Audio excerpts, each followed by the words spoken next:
UDF പ്രതീക്ഷിക്കുന്ന ഏറ്റവും പ്രധാനപ്പെട്ട അവരുടെ പോസിറ്റീവായ എലമെന്റ് മൈനോറിറ്റി കൺസോളിഡേഷനിൽ മുസ്ലിം കൺസോളിഡേഷനാണ്. അത് സംഭവിച്ചാൽ കോഴിക്കോട് എന്ത് മാറ്റം വരും? ജില്ലകളെ വേർതിരിച്ചിട്ട് എണ്ണിയിട്ട് സമുദായ കണക്കുകളും രാഷ്ട്രീയ ബലാബലവും തദ്ദേശത്തിലെ ബലവും നോക്കിക്കഴിഞ്ഞാൽ ഒരു സ്യൂപ്പ് ഉണ്ടാക്കിക്കൊണ്ട് മലബാറിനെ അവർക്ക് തിരിച്ചു കൊണ്ടുവരാം. ഒരു ഉദാഹരണത്തിന് കാസർഗോഡ് ജില്ലയുണ്ട്. അവർക്ക് നിലവിലുള്ള മഞ്ചേശ്വരവും അതുപോലെ കാസർഗോഡും ഒരു സീറ്റെങ്കിലും അധികം പിടിക്കാൻ കാസർഗോഡ് സാധ്യതയാണ്. ഈ കോഴിക്കോടാണ് സത്യത്തിൽ സംസ്ഥാനത്തിൻ്റെ രാഷ്ട്രീയത്തിൻ്റെ ദിശ ഇപ്രാവശ്യം തീരുമാനിക്കാൻ പോകുന്നത്. ഇനി നമുക്ക് ബാക്കി മധ്യ കേരളത്തിലെ 40ഉം തെക്കൻ കേരളത്തിലെ 40 എടുത്താൽ തെക്കൻ കേരളത്തിൽ അവരുടെ അവസ്ഥ വളരെ പരിതാപകരമാണ്. രഞ്ജിത്ത് പറഞ്ഞ ഈ മണ്ഡലങ്ങളിൽ 2000-ന് ശേഷമുള്ള വിജയങ്ങളുടെ എണ്ണം കൂടി എടുക്കണം. അപ്പോഴാണ് ആ ടാലി ശരിയാവുള്ളൂ. ഒരു പുതിയ ഭരണം വരട്ടെ. 10 വർഷം LDF ഭരിച്ചില്ല. കേരളത്തെ സംബന്ധിച്ച് ഏറ്റവും പ്രബലമായിട്ട് UDF ഉള്ള ജില്ലയാണ് എറണാകുളം. യാതൊരു സംശയമില്ല. കുറച്ചു കാലം ഇങ്ങനെ ഇരുന്നു, ഇനി കുറച്ച് തിരിഞ്ഞിരുന്നു നോക്കുക എന്ന് പറയുന്ന പോലെ ഒരു മാറ്റം, വെറുതെ ഒരു മാറ്റം ആഗ്രഹിക്കുന്ന ഒരു മനുഷ്യ സ്വഭാവം. അങ്ങനെ ഒരു മാറ്റം ആഗ്രഹിക്കുന്ന മനസ്സ് കേരളത്തിനുണ്ടോ? ഉണ്ടാകാം എന്ന് വെച്ചാൽ ഹിസ്റ്റോറിക്കലി ഉണ്ട്. ഇപ്പോൾ പെൻഷൻ വാങ്ങുന്ന ആളുകളുടെ മൊബൈലിലേക്ക് മെസ്സേജ് വരികയാണ്, നിങ്ങൾക്കുള്ള പെൻഷൻ ഞങ്ങളിതായി ഉടൻ ഡെലിവറി ചെയ്യാൻ പോവുകയാണ്.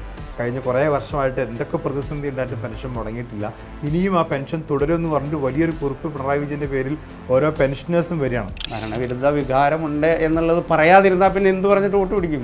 സോളാർ എന്ന് പറയുന്ന ഒരു അഴിമതി, അത് അഴിമതിയാണോ എന്ന് ചോദിച്ചാൽ ഇപ്പം നമ്മൾ ആകെ കുട്ടി കഴിച്ച് നോക്കുമ്പോൾ അതിലൊന്നുമില്ല. പക്ഷേ അന്ന് സെക്രട്ടേറിയറ്റ് വളഞ്ഞ് അവരുണ്ടാക്കിയൊരു സമരത്തിൻ്റെ ഒരു പ്രതീതിയുണ്ട്. അങ്ങനെ ഒരു സമരപ്രതീതി ഉണ്ടാക്കാൻ UDFന് സാധിക്കുന്നില്ല എന്നുള്ളതാണ്. ആകെ കോൺഗ്രസ് ചെയ്ത ഒരു സമരം വിമോചന സമരമാണ്. ആ പിണറായിക്ക് ശേഷം ആര് എന്നൊരു ചോദ്യം CPM-നകത്ത് ഇപ്പോൾ ഉണ്ട്.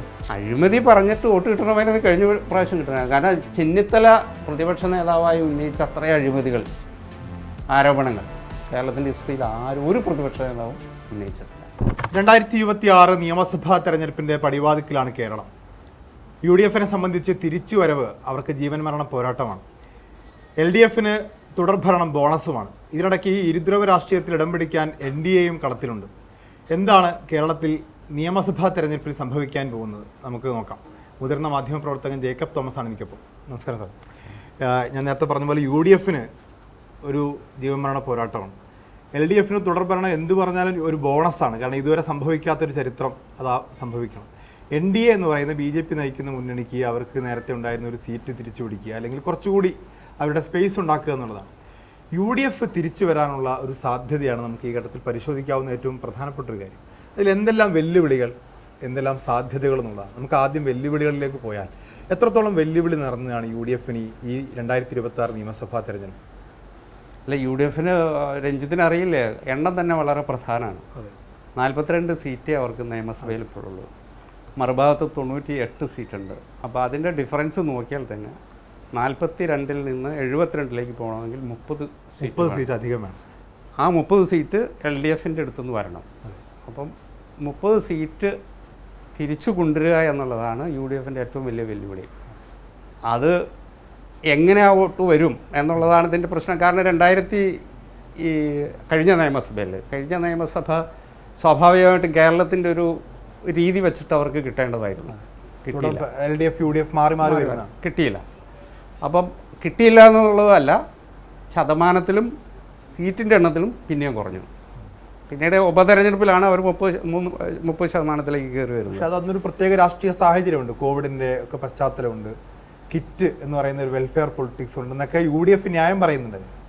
അല്ല, UDF ഏത് ന്യായം പറഞ്ഞാലും UDF എന്ന പ്രചരണ രംഗത്ത് വളരെ മോശമായിരുന്നു. അവരൊരു ഇലക്ഷൻ ഫൈറ്റ് ചെയ്യുന്ന ഒരു മൈൻഡ് സെറ്റിലല്ല അതിനെ കണ്ടത്.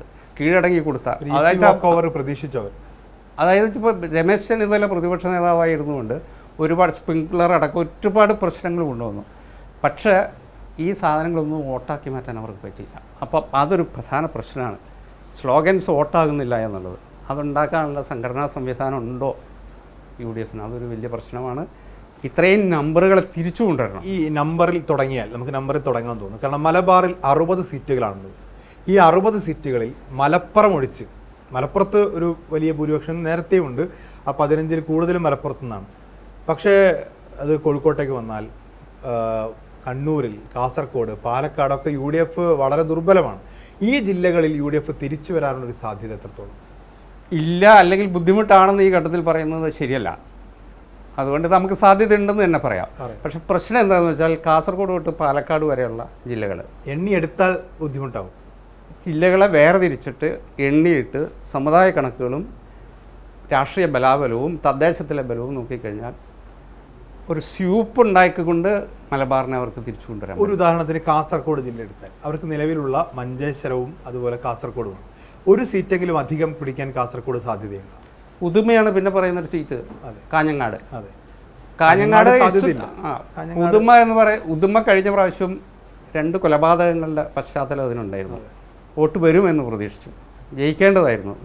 അതിൻ്റെ സെൻറ്റിമെൻറ്റ്സ് വെച്ചെങ്കിലും ജയിക്കും. കൃപേഷ് ഒന്നും സ്വാധീനിച്ചില്ല. പിന്നെ അതല്ലാത്ത എന്താ രാഷ്ട്രീയ കാരണങ്ങളാണ് ഉദുമയ്ക്കുള്ളത് പ്രാവശ്യം, അത് നമ്മൾ പഠിക്കേണ്ട ഒരു കാര്യം.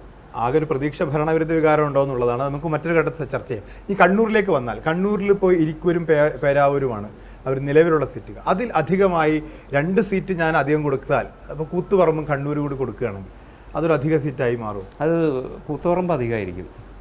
കണ്ണൂരിൽ ഒരു പ്രത്യേക സ്വഭാവമുണ്ട്. ഈ പറഞ്ഞ ഒരു മുസ്ലിം വോട്ടിൻ്റെ ശതമാനം കൂടുതലുള്ള ഒരു മണ്ഡലമാണത്.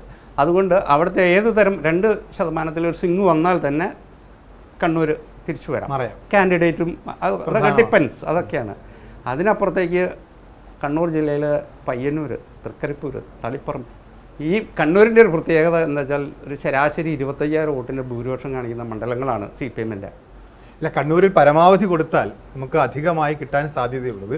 നമ്മളങ്ങനെ ജനമനസ്സിനെ എന്താ പറയുക പ്രെഡിക്റ്റ് ചെയ്യുന്നില്ല. ഒരു രാഷ്ട്രീയ സാഹചര്യം വെച്ച് അധികം കിട്ടാനുള്ളത് ഈ 2 സീറ്റുകളാണ്. ഒന്ന് കണ്ണൂർ പറയുന്നു, കൂത്തുപറമ്പ് ഒരു പക്ഷേ RJD ഒക്കെ വരികയാണെങ്കിൽ, RJDയുടെ റിഫ്റ്റൊക്കെ നോക്കുകയാണെങ്കിൽ ചിലപ്പോൾ RJD കൂടി കൂത്തുപറമ്പ് കൂടി കിട്ടിയേക്കാം. കൂത്തുപറമ്പ് അങ്ങനെ ലീഗിന് സ്വാധീനമുള്ള സ്ഥലം തന്നെയാണ്. പക്ഷേ കൂത്തുപറമ്പിൻ്റെ ഒരു പ്രശ്നം എന്ന് വെച്ചാൽ RJD ഇപ്പം അത് കൂത്തുപറമ്പ് CPM-ൻ്റെ സീറ്റാണ്. RJDക്ക് സൗജന്യമായ അല്ലെങ്കിൽ ചാരിറ്റിയുടെ ഇതിൽ കൊടുക്കുന്നതാണ്. അതുകൊണ്ട് കൂത്തുപറമ്പ് പരമ്പരാഗതമായി നിങ്ങൾക്ക് നോക്കിയാൽ അറിയാം, ജയരാജനടക്കം ജയിച്ചു വന്നിട്ടുള്ള ശൈലജ ടീച്ചർ ജയിച്ചിട്ടുള്ള മണ്ഡലമാണ്. അത് ഡീലിമിറ്റേഷൻ വന്നപ്പോഴാണ് അതിന് ചെറിയൊരു ക്യാരക്ടർ സ്വഭാവം മാറ്റമാണ്. പക്ഷെ അത് ബേസിക് കോർ വോട്ട് CPM-ൻ്റെ ഒരു വലിയ ഭരണവിരുദ്ധ വികാരം ഒരു തരംഗം ഉണ്ടെങ്കിൽ കിട്ടിയേക്കാവുന്ന ഒരു സീറ്റായിട്ട് കണക്കാക്കാവുന്ന. ഇനി കോഴിക്കോട്ടേക്ക് വന്നാൽ നിലവിൽ UDF-നുള്ളത് വടകരയും കൊടുവള്ളിയും മാത്രമാണ്. വടകര KK രമയുടെ പ്രസൻസാണ്. കൊടുവള്ളി സംബന്ധിച്ചത് ലീഗിൻ്റെ കോട്ടയായിട്ടുള്ളതാണ്. ഇടയ്ക്ക് ലീഗ് വോട്ട് കണ്ട് തന്നെ LDF ജയിക്കുന്ന മണ്ഡലമാണ്. മറ്റ് ഏതൊക്കെ മണ്ഡലങ്ങളിൽ ഒരു സാധ്യത കോഴിക്കോട്ട് നമുക്ക് കൽപ്പിക്കാം? ഈ കോഴിക്കോടാണ് സത്യത്തിൽ സംസ്ഥാനത്തിൻ്റെ രാഷ്ട്രീയത്തിൻ്റെ ദിശ ഇപ്രാവശ്യം തീരുമാനിക്കാൻ പോകുന്നത്. എത്ര സീറ്റ്? അതാണ് അതിൻ്റെ കോർ ഇഷ്യൂ എന്ന് പറയുന്നത്. 47% മുസ്ലിം കമ്മ്യൂണിറ്റിയുള്ള ഒരു ജില്ലയാണത്. ബാക്കി അതിന് പുറത്തേക്കാണ് ഒരു 57% മറ്റ് ഭൂരിപക്ഷ സമുദായമുള്ളത്. UDF പ്രതീക്ഷിക്കുന്ന ഏറ്റവും പ്രധാനപ്പെട്ട അവരുടെ പോസിറ്റീവായ എലമെൻറ്റ് മൈനോറിറ്റി കൺസോളിഡേഷനിൽ മുസ്ലിം കൺസോളിഡേഷനാണ്. അത് സംഭവിച്ചാൽ കോഴിക്കോട് എന്ത് മാറ്റം വരും? അത് സംഭവിക്കുമെന്ന് നമ്മൾ അംഗീകരിക്കുക തന്നെ, പ്രതീക്ഷിക്കുക തന്നെ. അതിൻ്റെ കൗണ്ടറായിട്ട് ബദലായിട്ടുള്ള സംഗതിയാണ് ഞാൻ പറഞ്ഞ ഈഴവ വോട്ടുകളുടെ കൺസോളിഡേഷൻ, മെജോറിറ്റി കമ്മ്യൂണിറ്റിയുടെ കൺസോളിഡേഷൻ. ഇതൊക്കെ വന്നു കഴിഞ്ഞാൽ ഈ പറയുന്ന ഈ മറുഭാഗത്തെ കൺസോളിഡേഷനെ ന്യൂട്രലൈസ് ചെയ്യാൻ പറ്റാവുന്ന കൗണ്ടുണ്ട്. ഇവിടെ 57 കൗണ്ടുണ്ട്. ഈ കൗണ്ടിൽ അത് പരമ്പരാഗതമായി കൺവെൻഷനലായിട്ട് അത് CPM-ൻ്റെ ആണ്, സംശയമില്ലാത്ത കാര്യമാണ്. കാരണം ഈഴവ വോട്ടുകൾക്ക് മലബാറിൽ പാലക്കാട് കഴിഞ്ഞാൽ ഏറ്റവും സ്വാധീനമുള്ള ഒരു മണ്ഡലം കോഴിക്കോടാണ്.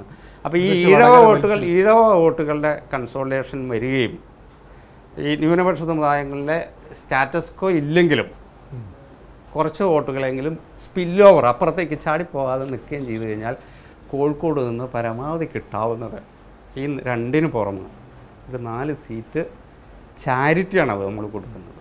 ഒരു ഉദാഹരണം പറഞ്ഞാൽ തിരുവമ്പാടി ലീഗ് ജയിച്ചിട്ടുള്ള സീറ്റാണ്. കോഴിക്കോട് നോർത്ത് സുജനപാൽ ജയിച്ചിട്ടുള്ള സീറ്റാണ്. സൗത്ത് അതുപോലെ കുറ്റ്യാടി ജയിച്ചിട്ടുള്ള സീറ്റാണ്. കൊയിലാണ്ടി ജയിച്ചിട്ടുള്ള സീറ്റാണ്. നാദാപുരവും നേരത്തെ ലീഗ് മത്സരിച്ചപ്പോൾ ജയിച്ചിട്ടുണ്ട്. പേരാമ്പ്ര പക്ഷേ ഏറെക്കാലമായി ജയിച്ചിട്ടില്ല. ഈ സീറ്റുകളൊക്കെ ലീഗ് പിടിക്കുന്നു. വടകരയിൽ ലീഗ് പിടിക്കുന്നു, ലീഗല്ല UDF പിടിക്കുന്നു പറഞ്ഞ സീറ്റുകൾ അതൊക്കെ ഓക്കെ, അതിൽ തർക്കമില്ല. പക്ഷെ പ്രശ്നം എന്താണെന്ന് വെച്ച് കഴിഞ്ഞാൽ രഞ്ജിത്ത് പറഞ്ഞ രാഷ്ട്രീയ ചരിത്രം പലതും 2000-ന് പിന്നിലുള്ളതാണ്. ഡീലിമിറ്റേഷൻ വരുന്നതിന് മുമ്പ്, അതായത് ഡീലിമിറ്റേഷൻ പ്ലസ് പുതിയ വോട്ടർമാരുടെ വരവും കൂടിയുള്ളത്. 2000-ന് ശേഷം നടന്ന തെരഞ്ഞെടുപ്പുകളാണ് നമുക്കിതിനെ ക്വാണ്ടിഫൈ ചെയ്യാൻ പറ്റുള്ളൂ. ഈ രഞ്ജിത്ത് പറഞ്ഞ ഈ മണ്ഡലങ്ങളിൽ 2000-ന് ശേഷമുള്ള വിജയങ്ങളുടെ എണ്ണം കൂടി എടുക്കണം. അപ്പോഴാണ് ആ ടാലി ശരിയാവുള്ളൂ. കോൺഗ്രസിന് ഒറ്റ സീറ്റ് അതിന് ശേഷം ഉണ്ടായിട്ടില്ല. അതാണ് ഞാൻ പറഞ്ഞത്. അപ്പം 2000-ന് ശേഷം അല്ലെങ്കിൽ 2007-ലെ ഡീലിമിറ്റേഷന് ശേഷം മാറിപ്പോയ മണ്ഡല സ്വഭാവങ്ങളെക്കുറിച്ച് ആരും മിണ്ടുന്നില്ല. UDF ഇപ്പോഴും സംസാരിക്കുന്നില്ല. കാരണം ഇത് തിരുവമ്പാടി എന്ന് പറയുന്നത് കോൺഗ്രസിൻ്റെ സീറ്റായിരുന്നു. പരമ്പരാഗതമായി PP ജോർജിനെ പോലെയുള്ള ദേശാടന കിളികൾ വന്ന് മത്സരിച്ച് ജയിച്ചു പോയൊരു മണ്ഡലമായിരുന്നു.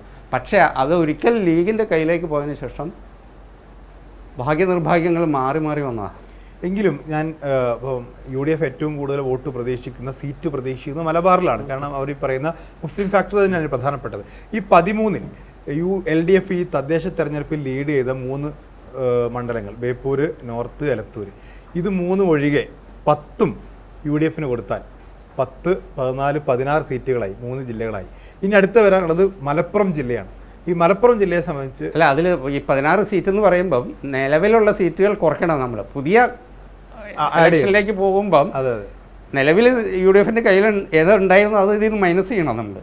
അത് അല്ല, ഞാൻ പറഞ്ഞ ആകെ കിട്ടുന്നതാണ്. ആകെ കിട്ടാൻ പോകുന്ന ഇവിടുത്തെ 10ഉം 4 കണ്ണൂരിൽ നിന്നും 2 കാസർഗോഡ് 16 ഇനി നമ്മൾ വയനാട് എടുത്താൽ വയനാട് 3 മാനന്തവാടി കിട്ടാൻ സാധ്യത കുറവാണ്. ബാക്കി 2 കിട്ടിയാൽ 16 18 കൽപ്പറ്റയും ബത്തേരിയുമാണ് ഞാൻ കണക്കൂട്ടിയത്. മലപ്പുറമാണ് ഏറ്റവും പ്രതീക്ഷ വെക്കുന്നത്. ആ മലപ്പുറത്ത് ഒരു തവനൂരോ അല്ലെങ്കിൽ പൊന്നാനിയോ അത് LDFന് കിട്ടാൻ സാധ്യതയുള്ളതാണ്. അതിന് പൊന്നാനി മാത്രം കൊടുത്താൽ ബാക്കി 15 UDFന് കിട്ടാൻ സാധ്യതയുള്ളതല്ലേ. അതിൽ പെരിന്തൽമണ്ണ നിങ്ങൾ എന്താ പറയുക 88 വോട്ടിന് വേണ്ടിയിട്ട് കഴിഞ്ഞ പ്രാവശ്യം നജീബ് കാന്തപുരത്തിൻ്റെ ജനപ്രീതിയും UDF തരംഗമൊക്കെ വെച്ച് അപ്പോൾ അങ്ങനെയാണ് ഞാൻ ചോദിക്കണത്. UDFന് തന്നെ കിട്ടേണ്ടതാണ്. പിന്നെ തവനൂര്, താനൂര്, പൊന്നാനി സീറ്റുകൾ ഇപ്പോൾ അവർ ഹോൾഡ് ചെയ്യുന്ന സീറ്റുകൾ. അതിൽ പൊന്നാനി നിങ്ങൾക്ക് ഒരിക്കലും കിട്ടില്ല. തവനൂര് നിങ്ങൾക്ക് സാധ്യത കിട്ടുന്ന ഒരു മണ്ഡലമേ.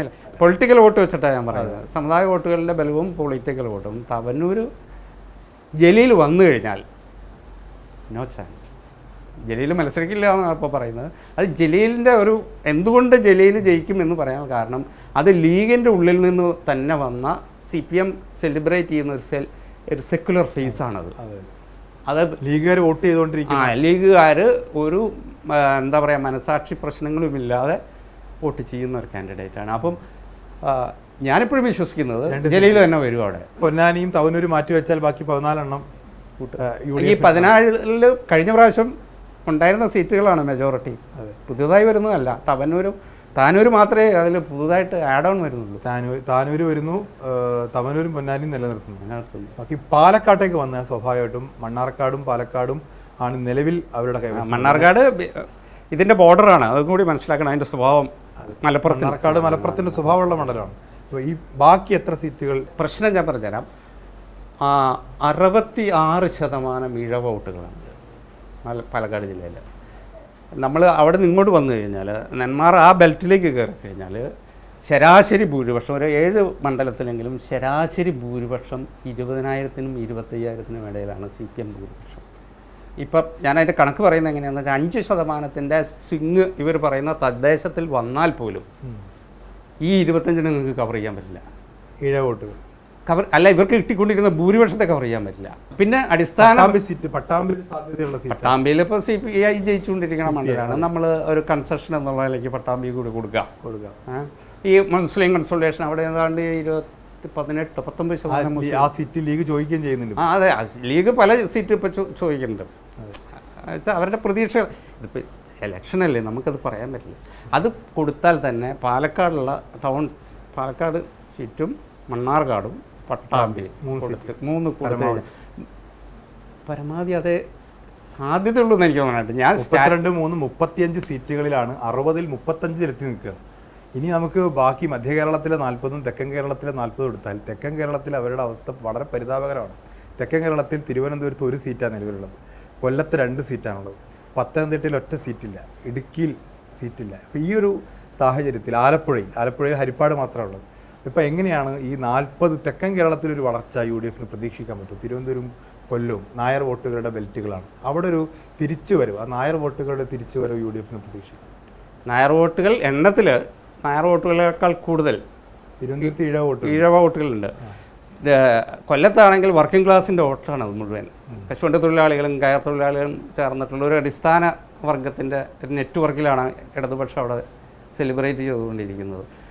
നമുക്കിതിൽ പൊളിറ്റിക്കലി ഈ പറയുന്ന കാര്യങ്ങൾ വർക്ക് ചെയ്യുമെന്ന് നോക്കേണ്ടതുണ്ട്. ഈ വർഗ ക്ലാസ് സാധനവും പിന്നെ ഒരു തൊഴിലാളി വർഗത്തിൻ്റെ ഉള്ള ഒരു CPM ഉണ്ടായിരുന്ന പരമ്പരാഗതമായ കമ്മ്യൂണിസ്റ്റ് പാർട്ടികൾക്കുള്ള CPI അടക്കം ചടയമംഗലം പോലുള്ള മണ്ഡലങ്ങളിലൊക്കെ. അതിനപ്പുറത്തേക്ക് രഞ്ജിത്ത് പറഞ്ഞ സമുദായത്തിൻ്റെ ഇക്വേഷൻ വർക്ക് ചെയ്യുമെന്നാണ് ഇതിൽ വേറൊരു വിഷയം. നായർ കമ്മ്യൂണിറ്റി വന്നാൽ ഓഫ്സെറ്റ് ചെയ്യാം ഇഴവ വോട്ടുകൾ ഇപ്പോഴും LDFൻ്റെ തന്നെയാണ് അവിടെ. അതിൻ്റെ കാരണം ഞാൻ വളരെ വ്യക്തമായി പറയാൻ കാരണം ജില്ലാ പഞ്ചായത്താണ് ഇതിൻ്റെ ഒരു മെട്രിക്ക്. അടിസ്ഥാനപരമായി ബ്ലോക്കും മുനിസിപ്പാലിറ്റി ഒന്നുമല്ല, അടിസ്ഥാനപരമായി ഈ വോട്ട് എങ്ങോട്ടാണ് ഷിഫ്റ്റ് ചെയ്യുന്നതിൻ്റെ ഉള്ള ഏറ്റവും വലിയ ഇൻഡിക്കേറ്ററാണ് ജില്ലാ പഞ്ചായത്ത്. ഇത്രയും ഡിഫറൻസ് അവിടെ കാണിച്ചിട്ടും കൊല്ലം, ആലപ്പുഴ, തിരുവനന്തപുരം ജില്ലകളിലെ ജില്ലാ പഞ്ചായത്ത് ഇപ്പോഴും LDFൻ്റെ കയ്യിലാണ്. അത് വലിയ തോതിൽ ഈ പറയുന്ന നിയമസഭയുടെ വോട്ടിങ്ങിനെ വോട്ടിൻ്റെ ക്യാരക്ടറിനെ സ്വാധീനിക്കും. അതുകൊണ്ട് അവിടുത്തെ ഒരു പരാജയപ്പെട്ട യുദ്ധമേ അല്ല LDFൻ്റെത്. LDF can come back. 2 കാരണം, ഞാൻ ഈ പറഞ്ഞ ഒരു കാരണവും പിന്നീട് തദ്ദേശമല്ല നിയമസഭ എന്ന് കോൺഗ്രസ് അടക്കമുള്ള കക്ഷികൾ പറഞ്ഞു വരുത്തുന്ന. തിരുവനന്തപുരത്ത് നമുക്ക് കോൺഗ്രസ്സിന് കൊടുക്കാൻ പറ്റും, കോൺഗ്രസ് തിരിച്ചു പിടിക്കുമെന്ന് പറയാൻ ആത്മവിശ്വാസമുള്ള സീറ്റുകളിൽ ഇപ്പോൾ വട്ടിയൂർക്കാവിൽ KM മുരളീധരൻ വന്നാൽ ഒരു സാധ്യത വേണമെങ്കിൽ പറയാം. നേമത്ത് ഒരുപക്ഷെ BJP ആ സീറ്റ് പിടിച്ചാൽ 60-ൽ 1 സീറ്റ് LDFന് കുറയാം. കഴക്കൂട്ടം നേരത്തെ UDF പിടിച്ചിട്ടുണ്ട് പലതവണയായിട്ട്. പക്ഷേ ഇപ്പോൾ അങ്ങനെ ഒരു സാധ്യതയുണ്ടോ? ഏതെങ്കിലും തിരുവനന്തപുരത്തെ സീറ്റുകൾ, കൊല്ലത്തെ സീറ്റുകൾ നോക്കിയാൽ, ആലപ്പുഴയിലെ സീറ്റുകൾ നോക്കിയാൽ അവിടുത്തെ 40 സീറ്റിൽ UDFന് അനുകൂലമായി ചിന്തിക്കാൻ സാധ്യതയുള്ള സീറ്റുകൾ വളരെ കുറവാണ്. തിരുവനന്തപുരം, കൊല്ലവും ആലപ്പുഴയും നമ്മളിപ്പോൾ ശരിക്കും തെക്കൻ കേരളം എന്ന് പറയുന്നത് പത്തനംതിട്ട കൂടി ചേർത്തിട്ടുള്ളൊരു ബെൽറ്റിനെയാണ് പറയുന്നത്. അതിൽ നമ്മൾ ഈ പത്തനംതിട്ട വളരെ സോളിഡായിട്ട് നിൽക്കുകയാണ്. 5 സീറ്റേ ഉള്ളൂ സോളിഡായിട്ട്. ഇപ്പോൾ അവകാശപ്പെടുന്നത് പത്തനംതിട്ടയിൽ 5-ൽ 4 പിടിക്കുന്നത് മുഴുവൻ കൊടുക്കാം, 5ഉം കൊടുക്കാം. ഈ പറയുന്ന 34 സീറ്റ്, അതായത് തിരുവനന്തപുരത്തെ 14, കൊല്ലത്തെ 11, ഇവിടുത്തെ 9, 34 സീറ്റാണ്. ആ 34 സീറ്റിൽ നമ്മളിപ്പം 4 സീറ്റാണ് ഇപ്പോൾ അവർക്കുള്ളത്. 30 സീറ്റും ഹോൾഡ് ചെയ്യുന്നത്. അവിടെ ഒരു സ്യൂപ്പ് അല്ലെങ്കിൽ ഒരു മാറ്റം ഉണ്ടാകും എന്ന് ഇവർ പറയുന്നതിൻ്റെ കാരണം തദ്ദേശം. ഈ തദ്ദേശത്തിൽ ഞാൻ പറഞ്ഞ ഇതിൽ ഞാൻ ഉറച്ചു നിൽക്കുന്നു. ഈ ജില്ലാ പഞ്ചായത്തുകളിൽ കാണിച്ചിട്ടുള്ള വലിയ സ്വാധീനം LDF കാണിച്ചിട്ടുള്ളത്, അതിനെ ഡിസ്കൗണ്ട് ചെയ്തുകൊണ്ട് നമുക്ക് UDF മുഴുവൻ പിടിക്കുമെന്ന് പറയാൻ പറ്റില്ല. അപ്പോൾ നിങ്ങൾക്ക് 14-ൽ എത്ര സീറ്റ്, ഇപ്പോൾ കഴിഞ്ഞ പ്രാവശ്യം ഇത്രയും വലിയ ഫൈറ്റ് നടന്നിട്ട് വിൻസെൻ്റ് മാത്രമായിരിക്കണേ കോവളത്ത്. ബാക്കി മണ്ഡലങ്ങളിൽ ഇപ്പം മുരളീധരൻ വരെ, ഇവരുടെ ഏറ്റവും വലിയ പോപ്പുലർ ഫേസാണ് മുരളീധരൻ വരെ തോറ്റുപോയിട്ടുള്ളൊരു ജില്ലയാണിത്. അപ്പം പക്ഷെ തിരുവനന്തപുരത്തിൻ്റെ ഒരു പ്രത്യേക ഫാക്ടർ നമ്മൾ മനസ്സിലാക്കണം. BJP ഈസ് വെരി സ്ട്രോങ് ആണ്.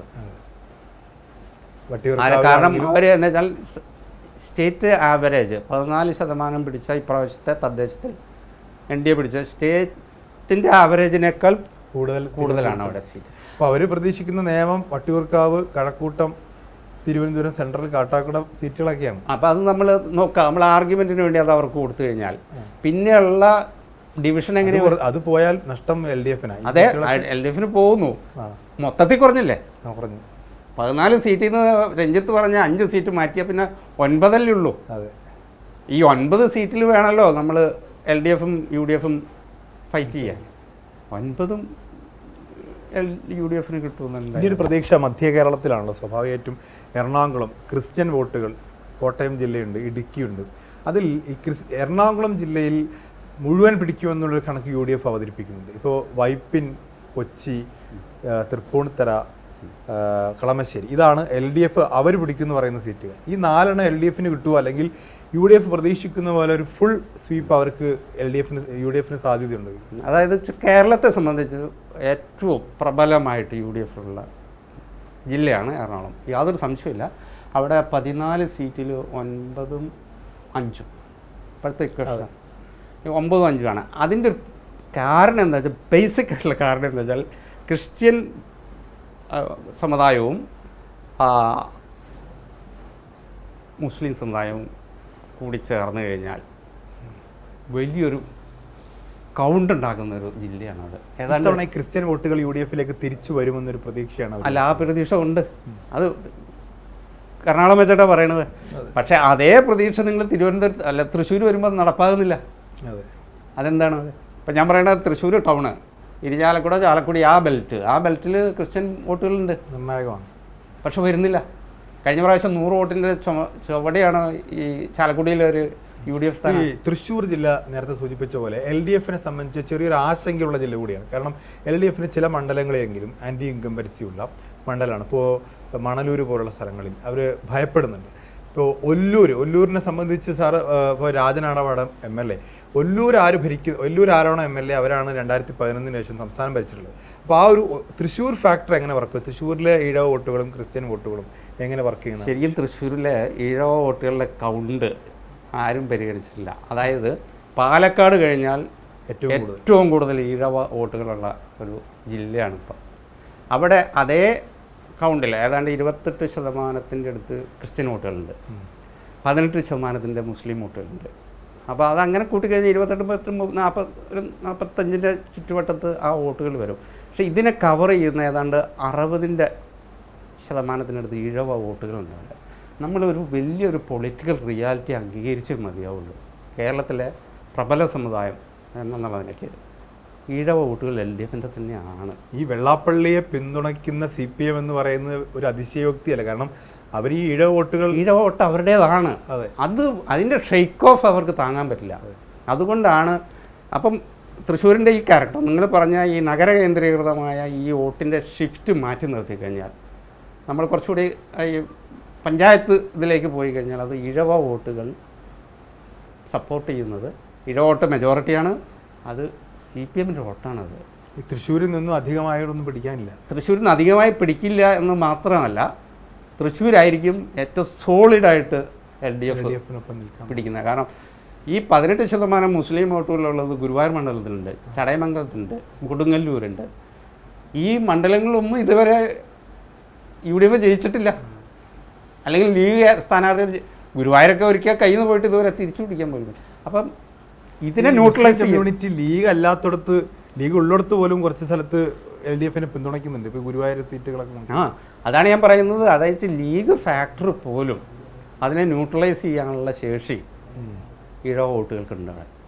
ആ ഈഴവ വോട്ടുകളുടെ ക്ലെയിമാണ് ഇതിനകത്ത് പ്രശ്നം. അത് പെരിഫറൽ ലെവലിൽ അത് UDFന് കിട്ടുന്നില്ല എന്ന് നമുക്ക് പറയാൻ പറ്റില്ല. അല്ലെങ്കിൽ കേരളം മുഴുവൻ അവർക്ക് ഭരിക്കാൻ പറ്റില്ലല്ലോ. പക്ഷേ ആ ഈഴവ വോട്ടുകളുടെ മുകളിൽ വേറെ തരത്തിലുള്ള ക്ലെയിം ഇപ്പോൾ വരുന്നുണ്ട് BJPയുടെ. അപ്പോൾ ഡിവിഷൻ വന്നു. അതിൽ ഈ 3 ഡിവിഷനിലെ ഏറ്റവും അഡ്വാൻറ്റേജ് വെള്ളാപ്പള്ളിക്ക് കൊടുത്ത പത്മഭൂഷൺ അതെല്ലാം വെച്ചിട്ട് തന്നെ നമ്മൾ പറയുന്നത് വളരെ സോഷ്യൽ എഞ്ചിനീയറിങ്ങിൻ്റെ ഭാഗമായിട്ട് കഴിഞ്ഞ 10-15 വർഷമായിട്ട് BJP ചെയ്തുകൊണ്ടിരിക്കുന്നു. ഇതെല്ലാം ചേർത്ത് വെച്ചിട്ട് വരുന്ന ഇക്വേഷനിൽ it's being divided by LDF and BJP. ഈഴവ വോട്ടുകളിൽ പുതിയൊരു ക്ലെയിമൻറ്റ് വന്നു, സ്ട്രോങ് ആയിട്ട് മറ്റൊരു അവകാശം കൂടി വന്നു. അത് സ്വാഭാവികമായിട്ട് UDFന് ഗുണം ചെയ്യില്ല. UDFന് കിട്ടില്ല ഈ വോട്ട്. കിട്ടില്ല. UDFന് കിട്ടേണ്ട വോട്ടുകൾ കൂടി ചിലപ്പം സ്പിൽ ഓവർ വന്നിട്ട് BJPക്ക് പോകും. ആൻറ്റി ഇൻകംബൻസി എന്നൊക്കെ നിങ്ങൾ പറയുന്ന കുറേ സാധനങ്ങളുണ്ടല്ലോ. അതായത് സോളിഡായിട്ട് 2 ബ്ലോക്കിൽ നിന്നിരുന്നെങ്കിൽ UDFന് കിട്ടേണ്ടിയിരുന്നത്, സോളിഡായി കിട്ടേണ്ടിയിരുന്നതിന് വേറൊരു അവകാശം കൂടി വന്നു. അപ്പം UDF വീണ്ടും ഫാളിങ് ബാക്ക് ചെയ്യുകയാണ്. ഏത് മൈനോറിറ്റി കൺസോൾട്ടേഷൻ. അപ്പോൾ ഈ നിയമസഭാ സീറ്റുകളുടെ കണക്ക് പരിശോധിച്ചാൽ അധികമായി കിട്ടേണ്ട ഒരു 30 സീറ്റ് നമുക്ക് എണ്ണിയെടുക്കാൻ പറ്റുന്നില്ല എന്നുള്ളൊരു യാഥാർത്ഥ്യം അവിടെ നിൽക്കുന്നുണ്ട്. പക്ഷേ കേരളത്തിൻ്റെ ഒരു പൊതു മനസ്സ് ഒരു 60-70% ഒരു രാഷ്ട്രീയം എന്ന് പറയാൻ പറ്റില്ല, നിഷ്പക്ഷമെന്ന് വേണമെങ്കിൽ പറയാം. രാഷ്ട്രീയ സാഹചര്യങ്ങൾ മാറി മറയുന്നതിനനുസരിച്ച് വോട്ടുകൾ മാറ്റി ചെയ്യുന്നവരാണ്. അപ്പോൾ അങ്ങനെയുള്ള ആ 70% വരുന്ന ജനങ്ങൾ അവർ ഒരു പുതിയ ഭരണം വരട്ടെ, 10 വർഷം LDF ഭരിച്ചില്ലേ, ഒരു പുതിയ ഭരണം വരട്ടെ എന്ന് ആഗ്രഹിക്കത്തക്ക രീതിയിൽ ഒരു മാറ്റം കേരളത്തിൻ്റെ പൊതുമനസ്സിൽ സംഭവിച്ചിട്ടില്ലേ? അതെ, അതിലൊരു പ്രശ്നമുണ്ട് രഞ്ജിത്ത്. എന്താണെന്ന് വെച്ച് കഴിഞ്ഞാൽ കേരളത്തിൻ്റെ നമ്മൾ നേരത്തെ സംസാരിച്ചൊരു പൊതു സ്വഭാവമുണ്ട്. 2 മുന്നണികളിലായിട്ട് സോളിഡായി നിന്ന രാഷ്ട്രീയ പൊളിറ്റിക്കൽ വോട്ടുകളുണ്ടായിരുന്നു. അതിലുണ്ടായിരുന്നു. അത് കേരളത്തിൻ്റെ പൊളിറ്റിക്കൽ കൾച്ചറിൻ്റെ ഒരു ഭാഗം കൂടിയായിരുന്നു. അങ്ങനെ നിന്ന ഒരു ഇതിൽ നിന്നാണ് നമ്മളൊരു മാറ്റം കാണുന്നത് കഴിഞ്ഞ തെരഞ്ഞെടുപ്പ്. ഈ 2 ബൈപ്പോളാർ ഇതിൽ കേരളത്തിലെ എല്ലാ കാലത്തും ഷിഫ്റ്റ് ഉണ്ടാക്കിക്കൊണ്ടിരുന്നത് 1.5% തൊട്ട് 2% വോട്ടുകളാണ്. അതിനാണ് നമ്മൾ സ്വിങ് എന്ന് പറഞ്ഞിട്ട് ഈ ഇംഗ്ലീഷിൽ വിശേഷിപ്പിക്കുന്ന ഒരു സാധനം. കാരണം 5% വരെ ഇപ്പം തദ്ദേശത്തിൽ വന്ന 5% കടന്നാലേ ഒരു മാസീവ് വേവ് അനുകൂലമായിട്ട് പറയാൻ പറ്റുള്ളൂ. പക്ഷെ അത് തദ്ദേശത്തിലെ ഡിഫറൻസ് നോക്കുമ്പം ആവറേജ് ഡിഫറൻസ് 3%. 3% എന്ന് പറഞ്ഞാൽ 2500-3000 വോട്ടിൻ്റെ ഒരു അഡ്വാൻറ്റേജാണ് വരുന്നത്. 5000-6000 വോട്ടുള്ള ഒരു മണ്ഡലത്തിൽ നമ്മൾ പറയുന്ന ഈ 30-35 മണ്ഡലങ്ങളിൽ അത്രയേ ഉള്ളൂ. ഇതിൽ ഈ 5% പോലും വർക്ക് ചെയ്താൽ പോലും 2500 വോട്ടിൻ്റെ ഷിഫ്റ്റേ വരുന്നുള്ളൂ. ബലാബലത്തിൽ നിൽക്കും UDF LDF. അതിൽ പിന്നെ വരുന്ന ഫാക്ടറാണ് BJP വോട്ടുകളും. അന്തിമമായിട്ട് ഇലക്ഷൻ ഒരു ആഴ്ച മുൻപോ ഒരാഴ്ചയും ഇല്ല, ഒരു 2-3 ദിവസം മുൻപ് തീരുമാനിക്കപ്പെടുന്ന 1.5%, 2% വോട്ടാണ് ഇതിനെ സീൽ ചെയ്യുന്നത്, ഇതിൻ്റെ ഫെയ്റ്റ്. അപ്പോൾ ആ 2% ഇപ്പോൾ നമ്മൾ പറഞ്ഞ പോലെ എല്ലാ പൊളിറ്റിക്കൽ കൺവിക്ഷനും ഇഷ്ടങ്ങളൊക്കെ നിൽക്കെ തന്നെ ഈ 1.5%, 2% തീരുമാനിക്കും. Unless it is A wave. ഞാൻ പറയുന്നത് രാഷ്ട്രീയമായ വോട്ടുകളോ അല്ലെങ്കിൽ പറയുന്ന ഭരണവിരുദ്ധ വികാരമൊന്നുമല്ല. പൊതുവേ മനുഷ്യരങ്ങനെയാണല്ലോ. നമുക്കിപ്പോൾ കുറച്ച് കാലം ഇങ്ങനെ ഇരുന്നു, ഇനി കുറച്ച് തിരിഞ്ഞിരുന്നു വെക്കാന്ന് പറയുന്ന പോലെ ഒരു മാറ്റം, വെറുതെ ഒരു മാറ്റം ആഗ്രഹിക്കുന്നവരാണ് മനുഷ്യ സ്വഭാവമായിട്ട്. അങ്ങനെ ഒരു മാറ്റം ആഗ്രഹിക്കുന്ന മനസ്സ് കേരളത്തിനുണ്ടോ? ഉണ്ടാകാം എന്ന് വെച്ചാൽ ഹിസ്റ്റോറിക്കലി ഉണ്ട്. പക്ഷേ ഈ രണ്ടിതിൽ നമ്മളത് കണ്ടിട്ടുമില്ല. അത് മാത്രമാണ് ആ ഒരു അൺപ്രഡിക്റ്റ് ആയിട്ടുള്ള ഒരു എലമെന്റ് മാത്രം UDF അനുകൂലം എന്ന് വെച്ചാൽ UDF ഈ പറയുന്ന എല്ലാ കാര്യങ്ങളും ശരിയായിരിക്കെ തന്നെ UDFന് പരമാവധി എത്താൻ പറ്റുന്ന വോട്ട് കൗണ്ട്, സീറ്റ് കൗണ്ട് ഒരു 60 സീറ്റാണ്. അതിന് തർക്കമൊന്നും ഉണ്ടാവില്ല. കാരണം രഞ്ജിത്ത് പറഞ്ഞ എല്ലാ ഫാക്ടേഴ്സും അതിൽ വർക്ക് ചെയ്യും. ബൈപോളാർ, BJP, കമ്മ്യൂണൽ എല്ലാം ഈ ആൻറ്റി ഇൻകംപൻസി എല്ലാം വർക്ക് ചെയ്ത്. ഭരണവിരുദ്ധ വികാരം ഉണ്ടോ ശരിക്കും? ഭരണവിരുദ്ധ വികാരമുണ്ട് എന്നുള്ളത് പറയാതിരുന്നാൽ പിന്നെ എന്ത് പറഞ്ഞിട്ട് വോട്ട് പിടിക്കും? നിങ്ങൾക്ക് അതല്ലേ പറയാൻ പറ്റുള്ളൂ. ഭരണവിരുദ്ധ വികാരത്തെ LDF കഴിഞ്ഞ തവണ മറികടന്നത് ഒരു വെൽഫെയർ പൊളിറ്റിക്സിൻ്റെ ഭാഗമായിട്ട് കിറ്റായിരുന്നു. ഇത്തവണ അത് പെൻഷൻ. ഇപ്പോൾ പെൻഷൻ വാങ്ങുന്ന ആളുകളുടെ മൊബൈലിലേക്ക് മെസ്സേജ് വരികയാണ്, നിങ്ങൾക്കുള്ള പെൻഷൻ ഞങ്ങളിതായി ഉടൻ ഡെലിവറി ചെയ്യാൻ പോവുകയാണ്. കഴിഞ്ഞ കുറേ വർഷമായിട്ട് എന്തൊക്കെ പ്രതിസന്ധി ഉണ്ടായിട്ടും പെൻഷൻ മുടങ്ങിയിട്ടില്ല, ഇനിയും ആ പെൻഷൻ തുടരുമെന്ന് പറഞ്ഞിട്ട് വലിയൊരു കുറിപ്പ് പിണറായി വിജയൻ്റെ പേരിൽ ഓരോ പെൻഷനേഴ്സും വരികയാണ്. വനിതകളുടെ അക്കൗണ്ടിലേക്ക്, അതായത് ഈ ദുർബലകളായിട്ടുള്ള വനിതകളുടെ അക്കൗണ്ടിലേക്ക് 1000 രൂപ വെച്ചിട്ട് സർക്കാർ ഇട്ട് കൊടുക്കുകയാണ് നേരിട്ട്. അപ്പോൾ ഈ പെൻഷൻ, ഈ 1000 രൂപ, റേഷൻ തുടങ്ങിയ ഈ വെൽഫെയർ പൊളിറ്റിക്സ് ഇപ്പോഴും LDF വിശ്വസിക്കുന്നുണ്ട്, അത് വോട്ടായി മാറുന്നു. അത് നമ്മൾ ഒരു കഴിഞ്ഞ 10-15 വർഷത്തെ പൊളിറ്റിക്കൽ ഹിസ്റ്ററി നാഷണൽ തന്നെ എടുത്താൽ തന്നെ വെൽഫെയർ പൊളിറ്റിക്സാണ് സെല്ല് ചെയ്തുകൊണ്ടിരിക്കുന്നത്, മാർക്കറ്റ് ചെയ്തുകൊണ്ടിരിക്കുന്നത്. അത് കേരളത്തിൽ അത് നടക്കുമോ ഇല്ലയോ എന്ന് നമുക്കൊരു സംശയം ഉണ്ടായിരുന്നു. പക്ഷെ അത് 2019 നമുക്ക് അതിൽ ജയലളിതയൊക്കെ നോക്കി TV കൊടുക്കുന്നു, സൈക്കിൾ കൊടുക്കുന്നു, അതുപോലത്തെ ഒരു സാധനം. അത് വെച്ചാൽ കേരളത്തിൽ ടെസ്റ്റഡ് ആണ്, വിജയിച്ചതുമാണ്. കോവിഡിൻ്റെ ആണെങ്കിൽ പശ്ചാത്തലം എന്താണെങ്കിലും വെൽഫെയറിൽ ഇവൻ വീഴും എന്നുള്ള ഒരു ഗ്യാരണ്ടി കൊടുത്തിട്ടുണ്ട്. സാമുദായിക വോട്ട് ബാങ്ക് പോലെ തന്നെ ഒരു വെൽഫെയറിൽ വീഴും എന്നൊരു ഉറപ്പ് അന്ന് നമ്മൾ കൊടുത്തിട്ടുണ്ട് ഇവർക്ക്. പെൻഷൻ വോട്ട് ബാങ്ക് അത് ഞങ്ങൾക്ക് ആക്സെപ്റ്റ് ചെയ്യാൻ, അല്ലെങ്കിൽ ഞങ്ങൾ അത് വോട്ട് ചെയ്യാൻ തയ്യാറാണെന്ന് നമ്മൾ കഴിഞ്ഞ ഇലക്ഷനിൽ പറഞ്ഞു. UDF നേരിടുന്ന ഒരു വെല്ലുവിളി. അപ്പോൾ അതിൻ്റെ പ്രശ്നം എന്താ വെച്ചാൽ ക്യാമ്പയിൻ ഫ്രണ്ടിൽ നിങ്ങൾ വീക്കാവും. ഇപ്പം ശബരിമല വരുന്നു, സ്വർണം വരുന്നു, ഇത് വരുന്നു. പക്ഷേ ആ ലാസ്റ്റ് ലാപ്പിൽ ഈ സർക്കാർ നിങ്ങൾക്ക് പെൻഷനും DA കുടിശ്ശികയും ശമ്പള കുടിശ്ശികയും എല്ലാം തീർത്തിട്ട് ക്ലീനായിട്ട് ഒരു സർക്കാർ അങ്ങ് പോവുകയാണ്. നിങ്ങളെ എഡ്ജ് പോയി ക്യാമ്പയിനിൽ. പിന്നെ നിങ്ങൾ ഈ നെഗറ്റീവ് ഇതിൽ തന്നെ നിൽക്കണം. ഏത് അഴിമതി നടത്തി, സ്വർണം കെട്ടു, അത് കെട്ടു, ഇത് കെട്ടു. അപ്പം വെൽഫെയർ പൊളിറ്റിക്സിൻ്റെ സൈക്കിൾ വർക്ക് ചെയ്യുന്നുണ്ടെങ്കിൽ ഈ ഇലക്ടറേറ്റ് തീരുമാനിക്കുന്നതാണ്. അവരെടുത്തതിൻ്റെ ഒരു ഷെയർ നമുക്ക് തോന്നലൊന്നും. ഈ അഴിമതി ഉണ്ടെന്ന് പറഞ്ഞുകൊണ്ട് കാര്യമില്ല. അഴിമതിയെ ഉണ്ടെങ്കിലും ഇല്ലെങ്കിലും അതിങ്ങനെ പ്രകടമാക്കുന്നതിലാണ്. ഇപ്പോൾ സോളാർ എന്ന് പറയുന്ന ഒരു അഴിമതി, അത് അഴിമതിയാണോ എന്ന് ചോദിച്ചാൽ ഇപ്പം നമ്മൾ ആകെ കൂട്ടി കഴിച്ചു നോക്കുമ്പോൾ അതിലൊന്നുമില്ല. പക്ഷേ അന്ന് സെക്രട്ടേറിയറ്റ് വളഞ്ഞ് അവരുണ്ടാക്കിയൊരു സമരത്തിൻ്റെ ഒരു പ്രതീതിയുണ്ട്. അങ്ങനെ ഒരു സമരപ്രതീതി ഉണ്ടാക്കാൻ UDFന് സാധിക്കുന്നില്ല എന്നുള്ളതാണ്. UDF ഒരിക്കലും സമരം ചെയ്തിട്ടില്ലല്ലോ. കേരളത്തിൻ്റെ ചരിത്രത്തിൽ UDF ചെയ്ത സമരം അതാണ്. ആകെ കോൺഗ്രസ് ചെയ്ത ഒരു സമരം വിമോചന സമരമാണ്. ജനാധിപത്യ വിരുദ്ധമായിട്ടുള്ളൊരു സമരം ചെയ്തിട്ടുണ്ട്. അതിനുശേഷം എന്ത് സമരമാണ് ഇവർ ചെയ്തിട്ടുള്ളത്? ഇവിടെ കേരളത്തിൻ്റെ റീസെൻ്റ് ആയിട്ടുള്ള ഹിസ്റ്ററിയിലെ ഏറ്റവും വലിയ സമരമായിരുന്നു മുത്തങ്ങയിൽ നടന്നത്. അതും കോൺഗ്രസ് അതിൻ്റെ കൂടെ ഇല്ല. കോൺഗ്രസ് അപ്പോൾ സമരം എന്ന് പറയുന്നത് നമ്മുടെ പൊളിറ്റിക്സ് രണ്ട് പാർട്ടികളും മറന്നു കഴിഞ്ഞൊരു സാധനമാണ്. പക്ഷേ ഒരു നെഗറ്റീവ് സാധനം ഉണ്ടാക്കാൻ CPM പറ്റും. CPM പുറത്താണെങ്കിൽ, അധികാരത്തിന് പുറത്താണെങ്കിൽ അവരുടെ സംഘടനാ നെറ്റ്വർക്ക് വെച്ചിട്ട് കുറേ ഓർഗനൈസേഷൻ സാധനമൊക്കെ അവർക്കുണ്ടാകും. ആ ഒരു ഏരിയയിൽ പോലും UDF വളരെ ദുർബലമാണ്. കാരണം അഴിമതി പറഞ്ഞിട്ട് വോട്ട് കിട്ടണമായിരുന്നു കഴിഞ്ഞ പ്രാവശ്യം കിട്ടണം. കാരണം ചെന്നിത്തല പ്രതിപക്ഷ നേതാവായി ഉന്നയിച്ച അത്രയും അഴിമതികൾ, ആരോപണങ്ങൾ കേരളത്തിൻ്റെ ഹിസ്റ്ററിയിൽ ആരും ഒരു പ്രതിപക്ഷ നേതാവും ഉന്നയിച്ചിട്ടില്ല. ചെന്നിത്തല അണ്ടർറേറ്റ് ചെയ്യപ്പെട്ടു. അതാണ്. എന്നിട്ട് വരെ അത് വോട്ടായില്ല. അപ്പം എന്താ വെച്ചാൽ നമ്മൾ പുതിയ രീതിയിലുള്ള പൊളിറ്റിക്സിലേ ഇങ്ങനെ എന്തെങ്കിലും പത്രസമ്മേളനം വിളിക്കുക, കുറേ ആരോപണങ്ങൾ ഉന്നയിക്കുക, കടലാസുകൾ കാണിക്കുക, അത് കഴിഞ്ഞ് അതിനെ ഉപേക്ഷിക്കുക. അത്തരത്തിലുള്ള അത് കുറ്റം പറയാൻ തെറ്റുപറയല്ല, അതിനെ വേറൊരു ലെവലിലേക്ക് കൺവേർട്ട് ചെയ്യാൻ, ഒരു ആക്ഷൻ പാക്കഡ് വോട്ടായിട്ട് കൺവേർട്ട് ചെയ്യാൻ അതിനുള്ള കരിസ്മയുള്ള നേതാക്കന്മാരുമില്ല. UDF നേരിടുന്ന ഏറ്റവും വലിയ പ്രതിസന്ധി ഉമ്മൻചാണ്ടിയോട് കൂടി തീർന്ന കരിസ്മാറ്റിക് ആയുള്ള നേതാക്കന്മാരുടെ. പക്ഷെ അത് LDF നേരിടുന്നുണ്ട്. പിണറായി വിജയൻ അതായത് VS പോയതോടുകൂടിയും ഉമ്മൻചാണ്ടി പോയതോടുകൂടിയും ആ ഏറെക്കുറെ. എന്നാലും പിണറായി വിജയൻ അങ്ങനെ ഒരു തലം ഉണ്ടായിരുന്നല്ലോ, പിണറായി ഇരട്ടച്ചങ്കൻ എന്ന് പറയുന്ന ഒരു നേതൃതലം ഉണ്ടായിരുന്നു. ആ പിണറായിക്ക് ശേഷം ആര് എന്നൊരു ചോദ്യം CPM-നകത്ത് ഇപ്പോൾ ഉണ്ട്. അതവരെ പ്രതിസന്ധി അല്ല. അത് പക്ഷേ എന്താ CPM-ൻ്റെ ഒരു സംഘടനാ രീതികൾ നമ്മളത് അത്ര മനസ്സിലാക്കാത്തതുകൊണ്ടാണ്. CPM-ന് ഒരു ബുൾവർക്ക് എപ്പോഴും വർക്ക് ചെയ്യും. ഒരു ബുൾവർക്ക് എന്ന് പറഞ്ഞു കഴിഞ്ഞാൽ ഒരു നേതാവില്ലാതാവുക, അല്ലെങ്കിൽ ആരെങ്കിലും മരിച്ചു പോവുക എന്ന് പറഞ്ഞാലും സംഘടന പെട്ടെന്ന് സജീവമാവും. സംഘടനയുടെ ഒരു രീതികൾ മാർക്സിസ്റ്റ് ലെനിനിസ്റ്റ് സംഘടനാ ചട്ടക്കൂട് നമ്മളതിന് പറയാം. എന്ന് വെച്ച് കഴിഞ്ഞാൽ അവനിങ്ങനെ താഴെ തൊട്ട് മുകളിൽ തൊട്ട് താഴേക്ക് വരെ ഒരൊറ്റപ്പിടുത്തം പിടിച്ചിട്ട് ഒരു പ്രഖ്യാപനം നടത്തും. അപ്പോൾ 32,000 ബ്രാഞ്ച് കമ്മിറ്റിക്കാരും കൈയടിച്ച് അതിനെ സെലിബ്രേറ്റ് ചെയ്യും. പിന്നെ അവരതിനെ എക്സിക്യൂട്ട് ചെയ്യും. അതോടുകൂടി അവരതിനെ ഓവർകം ചെയ്യും. അങ്ങനെ ഒരു സംഘടനാ സംവിധാനം അവർക്കുണ്ട്. അതുകൊണ്ട് പിണറായിക്ക് ശേഷം ആരെന്നുള്ള ചോദ്യത്തിന് CPM-നെ സംബന്ധിച്ച് അങ്ങനെ ഒരു മുഖ്യമന്ത്രി എന്നുള്ള ഫേസ് പിണറായി വിജയൻ നയിക്കുന്ന സർക്കാർ, ഈ കപ്പിത്താനുള്ള സർക്കാർ എന്ന് പറയുന്ന കൺസെപ്റ്റ് കഴിഞ്ഞ 2021 അവർക്ക് ഗുണം ചെയ്തിട്ടുണ്ട്. ഇത്തവണ അത് പിണറായി തന്നെ ആയിരിക്കുമോ മുഖ്യമന്ത്രി എന്ന കാര്യത്തിൽ CPM ഉറപ്പ് പറയുന്നില്ല. LDF-ലെ ഘടകകക്ഷികൾക്ക് ഉറപ്പില്ല. പിണറായിക്ക് പകരം ആര് എന്ന ചോദ്യത്തിന് ഉത്തരമില്ല. നേരത്തെ കോൺഗ്രസ് ഒക്കെ പറഞ്ഞ പോലെ തെരഞ്ഞെടുപ്പിന് ശേഷം നോക്കാം എന്ന മട്ടിൽ പലരും പ്രതികരിക്കാൻ തുടങ്ങുന്നു. ആ ഒരു നേതൃത്വ പ്രതിസന്ധി LDF-നെ പോലെ തന്നെ അത് UDF-നുണ്ട് സ്വാഭാവികം. UDF-ന് നേതൃബാഹുല്യമാണ്. ഇവിടെ പക്ഷെ പകരം ആരെന്നുള്ള ചോദ്യം, പകരം ആരെന്നുള്ളത് അതിനൊരു മറുപടി ഉള്ള രഞ്ജിത്ത്.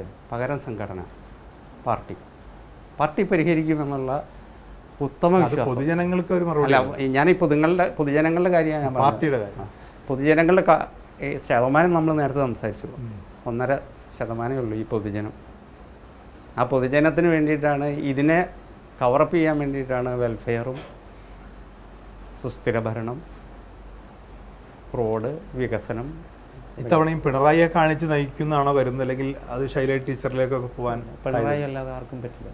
പിണറായി അല്ലാതെ അവർക്കൊരു തുടർ ഭരണത്തിന് മുന്നോട്ട് വെക്കാവുന്ന തുരുപ്പ് ഒന്നുമില്ല. അവരുടെ ഏറ്റവും വലിയ ദൗർബല്യവും ഏറ്റവും വലിയ സ്ട്രെങ്ത്തും പിണറായി വിജയനാണ്. പിണറായി കഴിഞ്ഞ് കഴിഞ്ഞാൽ അത് വേക്കമായിരിക്കും. തെരഞ്ഞെടുപ്പിൽ ഇവോൾവ് ചെയ്ത് വരുമായിരിക്കും. പക്ഷേ ഈ ക്രിട്ടിക്കൽ ടൈമിൽ പിണറായി തന്നെയുള്ളൂ. ഒരു ഓപ്ഷനും ഇല്ല. മറ്റതൊക്കെ നമ്മുടെ വിഷ്ഫുൾ തിങ്കിങ് എന്ന് ഇംഗ്ലീഷിൽ പറയാം, ആഗ്രഹചിന്ത. ശൈലജ ടീച്ചർ വരട്ടെ, ആരെങ്കിലുമൊക്കെ വരട്ടെ എന്നൊക്കെയുള്ള, അത് നമ്മൾ വെറുതെ ഡിബേറ്റ് ചെയ്യാൻ വേണ്ടി പറയണത്. പക്ഷേ LDF-നെ സംബന്ധിച്ച് തുടർഭരണം അത്ര ഈസിയാന്ന് അവരും കരുതുന്നില്ല. കാരണം അവർ പല കാര്യങ്ങളും ഇളവ് വരുത്തി. ഇപ്പോൾ 2 തവണ ടേം വ്യവസ്ഥയിൽ ഇളവ് വരുത്തി. പഴയ ആൾക്കാരൊക്കെ വരട്ടെ, തോമസ് ഐസക് വരട്ടെ, അല്ലെങ്കിൽ ശൈല ടീച്ചർ വീണ്ടും വരട്ടെ, EP ജയരാജൻ വരട്ടെ എന്ന് പറഞ്ഞാൽ ഒരു ലിബറൽ ആവുന്നുണ്ട് ചില കാര്യങ്ങളൊക്കെ. അതൊരു ഭയാശങ്ക അവർക്കും ഉണ്ട്. ആശങ്കൻ്റെ അപ്പുറത്തേക്ക് അത് പൊളിറ്റിക്കൽ ടാക്ടിക്സാണ്. അതിന് നമ്മൾ ശരിക്കും ടാക്ടിക്കൽ സാധനമാണ്. ഈ ഡൈലൂഷൻ കൊണ്ടുവരിക, ചില പറഞ്ഞ കാര്യങ്ങളിൽ നിന്ന് പിന്നോട്ട് പോയെന്നുള്ള ഫീൽ ക്രിയേറ്റ് ചെയ്യുക എന്ന് വെച്ച് കഴിഞ്ഞാൽ വി ആർ റെഡി, ഞങ്ങൾ ഭേദഗതിക്ക് തയ്യാറാണ്, നിങ്ങൾ പറയുന്നത് സ്വീകരിക്കാൻ തയ്യാറാണെന്നുള്ളൊരു മെസ്സേജ് കൊടുക്കലാണിത്. എൻഡ് ഓഫ് ദ ഡേ ആ ഓർഗനൈസേഷൻ സ്ട്രക്ചറിന് ഒരു ഡൈലൂഷൻ വരില്ല. ചെറിയ വിട്ടുവീഴ്ചകൾ ചെയ്താൽ ഞങ്ങൾ കുറേ കൂടി പോപ്പുലിസ്റ്റിക്കായി നിൽക്കാം, ഞങ്ങൾക്ക് വോട്ട് ചെയ്യുന്നതിൽ തെറ്റില്ല എന്നൊരു ബോധ്യം ഉണ്ടാക്കലാണിത്. അതെല്ലാ കാലം ഇവർ ചെയ്തിട്ടുണ്ട്. അവസാനമായി കേരളത്തിൽ എപ്പോഴും ചർച്ച ചെയ്യപ്പെടുന്ന സാമുദായിക വോട്ടുകൾ തന്നെയാണ്. നമ്മൾ അതിനെക്കുറിച്ച് ഇടയ്ക്ക് പരാമർശിച്ചു വന്നു. എങ്കിൽ പോലും ഈ LDF, CPM വിശിഷ്യ അവരിപ്പോൾ വെള്ളാപ്പള്ളിയെ കൂടെ നിർത്താൻ വേണ്ടി, അല്ലെങ്കിൽ ഭൂരിപക്ഷ സമുദായത്തെ കൂടെ നിർത്താൻ വേണ്ടി പറയുന്ന ഒരു രാഷ്ട്രീയമുണ്ടല്ലോ, അത് ഒരു ന്യൂനപക്ഷ കൺസോളിഡേഷൻ, ക്രിസ്ത്യൻ മുസ്ലിം കൺസോളിഡേഷൻ UDF-ന് അനുകൂലമാക്കി ഉണ്ടാക്കുന്നുണ്ടല്ലോ കേരളത്തിൽ. അതല്ലേ UDF-ൻ്റെ ഏറ്റവും വലിയ പ്രതീക്ഷ. അപ്പോഴവിടെയാണ് ഞാൻ നേരത്തെ പറഞ്ഞ കണക്കുകൾ നമ്മൾ ഒന്നുകൂടി പഠിക്കേണ്ടി വരും. കാരണം 27% മുസ്ലിം കമ്മ്യൂണിറ്റി ഒന്നടങ്കം UDF-ന്റെ കൂടെ നിൽക്കുമോ? മലപ്പുറത്ത് വിട്ടാൽ അല്ലേ? മലപ്പുറം വിട്ടാൽ UDF-ന്റെ കൂടെ ഇവർ മുഴുവൻ ഞങ്ങളുടെ കൂടെയാണെന്ന് പറയാൻ പറ്റുമോ? അത് ഷെയർ ചെയ്യപ്പെടില്ലേ ആ വോട്ടുകൾ?